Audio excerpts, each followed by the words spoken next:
Hey guys, um, did you know that in the jungle, well, the lion are considered the king of the jungle, but to me, the birds are the savior because the birds always gives a warning when there's danger. If you really pay attention to what happens in the jungle, if there are deers or pigs or zebras, other preys at the watering holes, and there are lions or cheetahs approaching, the birds will start making sounds. And if the animals are not paying attention, then the birds start changing up their sounds, and then all the animals start running. The birds give them a warning all the time. Sometimes in life, as humans, we have situations where we have people in our lives that we really, really care about. And for one reason or another, it's kind of hard to have that conversation with them, that things aren't all right. But you're giving them all the signs that things aren't all right. You're giving them a chance to switch things up, You're giving them a chance to see that something's not right, and you probably need to talk about something, or you probably need to switch some things up. And for some reasons, sometimes people don't pay attention. It's like buying a birthday present, right? When you have a woman, right, and it's time for her birthday, and you think that you should just go buy her jewelry and the most expensive diamonds and gold and whatever the most expensive things are, and she should just be happy because you spent so much money. For a real woman, it doesn't matter what it costs. What she wants you to do is think about her. Think about something that she would need, something that would make her happy, something that would make her life easier,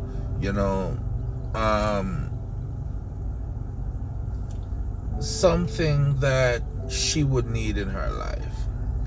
She wants to know that you thought about her when you were buying her present, or even for a Christmas present.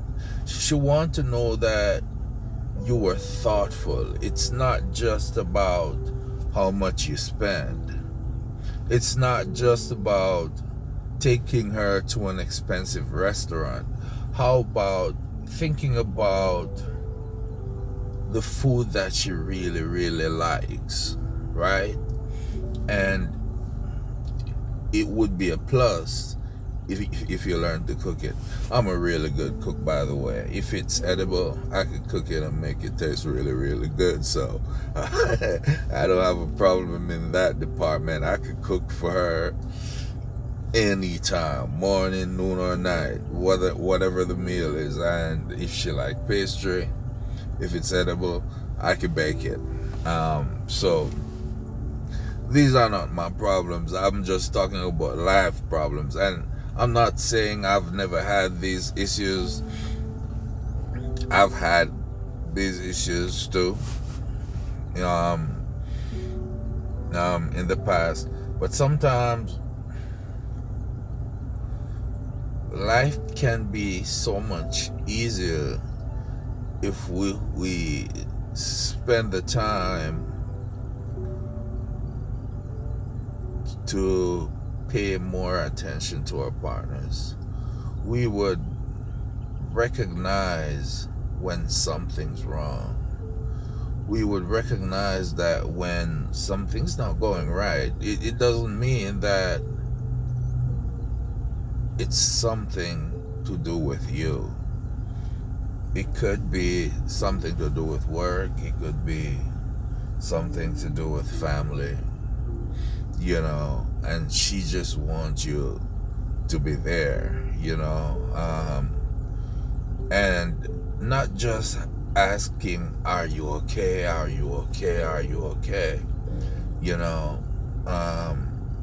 There are other ways. If you know your partner real well, to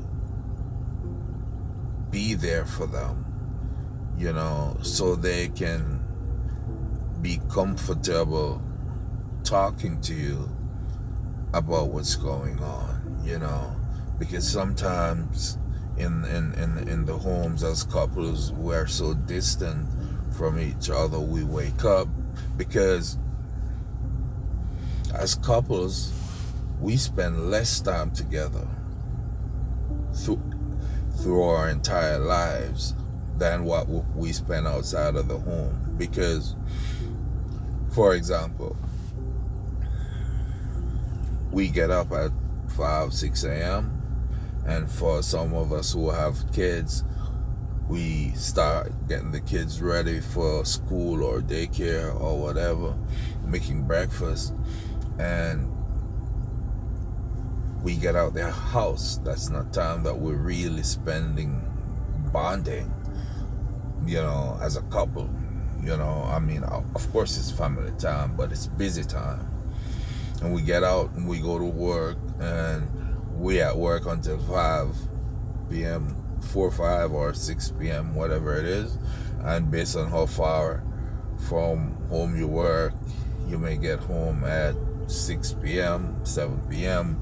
You make dinner by the time you finish getting the kids to bed. It's 8:30, 9 p.m. You're tired from your day's work. And, you may get into a book for 30 minutes, and then it's bedtime. The rest of the night you go to sleep. The only time you have together is really weekend, on the weekend, and then you got laundry to do, and sometimes you have the kids' baseball practice or basketball or soccer practice, and other community stuff to do. Or if you golf, you go golf for an hour or two, and that's it. You don't really have much time to spend together.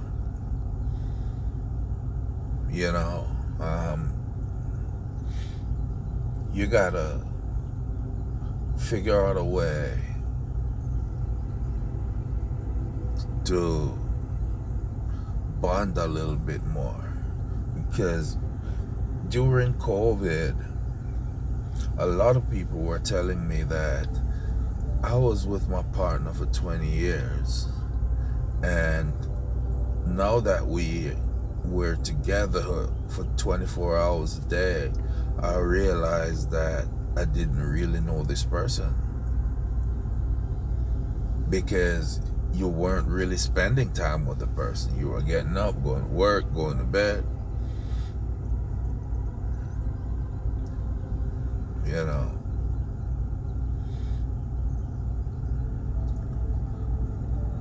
Let's spend more time getting to learn and understand each other.